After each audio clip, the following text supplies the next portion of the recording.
Hey, it's Cheese Potato here, and today I have a quick and easy Easter egg guide for Die Machine on Black Ops Cold War Zombies. This Easter egg is quick, simple, and easy, and can be done solo or with a group.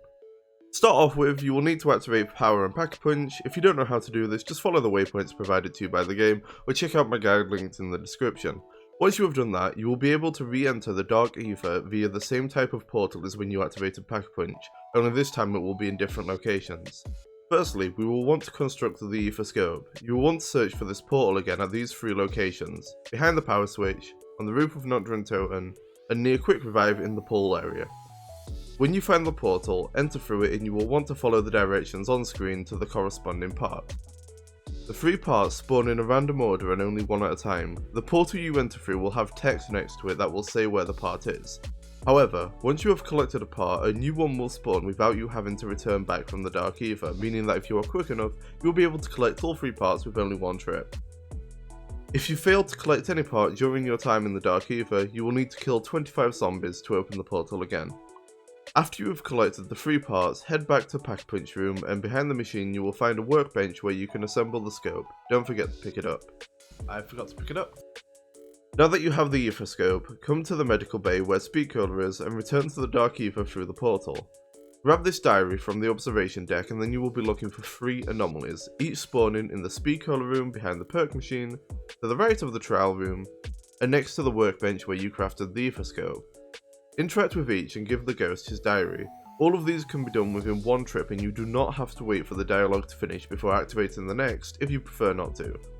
Be warned, whilst doing this step a new elite zombie will spawn in, however it will not attack whilst the dialogue scenes are active and actually disappears when you return from the Dark Aether.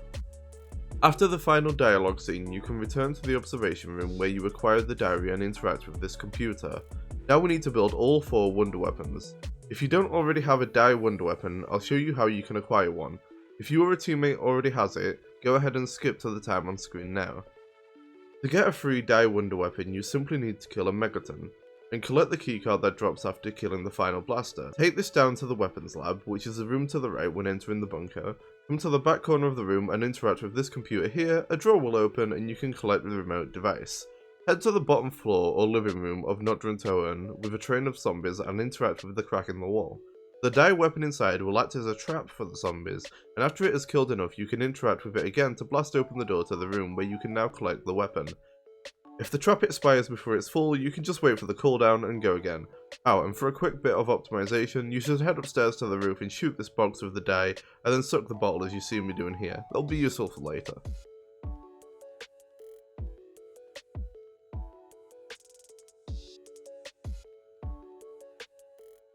Once you have a Die wonder weapon, we can create the 4 variants of it. For the Electrobolt variant, we'll want to enter the Dark Aether through the portal on the bottom floor of the Pack-a-Punch room and then find and suck on one of 3 crystals. These crystals are on either side of the bunker entrance as shown and on the roof of Nocturne Totem. Once you have sucked a crystal, do not fire the weapon. Take it back down to the bottom of Pack-a-Punch and shoot the box you see me shooting here with the Die. You will then need to repeat this process for the remaining 2 crystals. If you're quick, you can do all 3 in one trip. However, if you can't, don't worry, as you'll be able to return to the Dark Aether through the same portal after getting 25 kills. If you already have a crystal sucked into the Die and you return from the Dark Aether, don't worry, as you can still fire it at the box. Once you have fired at the box with all 3 crystals, you can collect the Electrobolt variant. For the Thermophasic variant, you first need to head to the crash site and look for this aircraft cockpit. Inside, you will see a metal box. Shoot this with a bullet weapon. You can do this at any time, so I'd recommend shooting it whenever you're passing by whilst doing earlier steps. To then collect the fuse in the box, you need to enter the Dark Aether. Once inside, you'll see the cockpit has risen up into the air and you can collect the fuse. Again, you can do this at any time, so I'd actually recommend collecting this when you are collecting the Aether Scope part from the engine of the aircraft.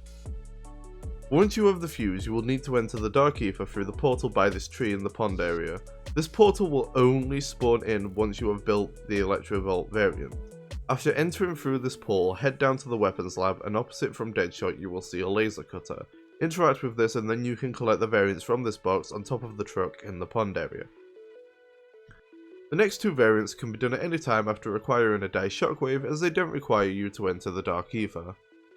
For the Nova 5 variant, suck this canister on the roof of Nocturne Totem and bring it down to the weapons lab. Down below you will see this device here where you can insert the canister. Then you will need to kill a plague hound next to it. The hound has to be very close, so I'd recommend you stand in front and wait for it to attack you. Once it is attacked, you shoot it and it should be close enough. Then simply collect the canister and bring it to this box along the wall of the crash site, interact with the box and then shoot the canister with any weapon. You can now collect the Nova 5 variant from the box. For the Cryo-Emitter variant, you will need to head up to the roof of Nodranto and then shoot this box with the D.I.E. Then head below to where the box fell and collect the flask it dropped. Behind the flask you will see a tree with fungus growing out of it. You need a megaton to shoot this fungus. This can be a bit tricky solo, but you will need to stand next to the fungus far away enough from the megaton that he chooses to fire at you rather than charge at you. Once done, you can put the flask underneath the fungus, and after a short period of time the flask will fill up and can be collected again. You don't need to do anything to get the flask to fill, it's just a short wait. Take the flask to this box in the medical bay and interact with it. The Cryo-Emitter variant can then be collected from this box. Real quick, I want to go over some optimizations to help speed up this process. If you just want the next step, skip forward to the time on screen. Since 2 of the 4 variants can be done at any time, it might be worthwhile to work on them whilst doing other steps. As soon as you pass by the cockpit in the trash site, you should shoot the box for later.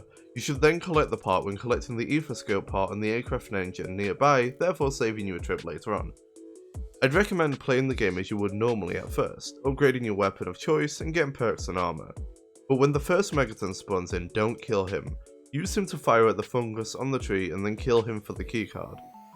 Since the first will always spawn at the beginning of the round, if you're confident with your training skills, you can kill him without killing any other zombies and then use the zombies of that round in the D.I.E trap to acquire the D.I.E. Then you can take the D.I.E straight to the roof of Nut, shoot the box and collect the canister for later. If done right, you can build the Cryo-Emitter variant in the same round as when the first megaton spawns in, and also be set up for when a plague hound appears for the Nova 5 variant. Then continue the egg as guided above. As for the other 2 variants, you need certain portals to spawn. Anyway, back to the guide. Once you have all 4 D.I.E variants, you need to shoot the 4 canisters on the bottom of this big canister hanging from the ceiling of the medical bay. Each canister has a colour on the bottom of it corresponding to the colour of the variant it needs to be shot with. The canister will rise up when shot with the correct variant. Then you need to enter the Dark Aether through this portal between the medical bay and pack winch room. Go through, watch this dialogue scene next to this box, pick up the wrench that drops after and head over to spawn. Come to this tank and interact with it 3 times. A zombie will pop out of the top, kill it and then throw an explosive at the hatch. A Semtex seems to work best here. If you need one, they can be made at the table in the spawn room. Follow my route to the crash site and you'll find the Decontamination Agent. Be prepared for a small fight, as when you pick it up a pack of plague hounds will spawn.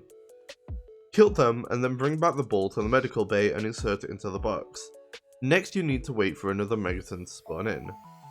Split it in half and then bring it to the medical bay. Lead each half under the large canister in the centre of the room and one at a time they will be sucked up inside. Head up to the observation room and be prepared for the current round to end if you are saving a zombie, enjoy the little scene and then head up to Nut. On the bottom floor of Nut you'll find one last Aether portal. Go through it and then come to this table here for another ghost dialogue scene. Once this scene is over, a photo will spawn on the table. Wait! Don't pick it up yet. Interacting with this will take you into the final fight. There is no turning back after this, and you will be locked into the fight room. The game will also end after the Easter egg is complete, so make sure you are ready first. Once you are set up, interact with the photo and good luck. I won't show any of the fight as not to spoil it, but here's some quick tips. Megatons drop ammo when killed, avoid the light after the fight, and only one needs to make it. You'll understand what I mean. The game tells you what to do, so just listen to your instructions and have a good time. The game will end after this fight, and that is the end of the Easter egg. If you'd like to see more Cold War Zombies guides, consider subscribing, and goodbye!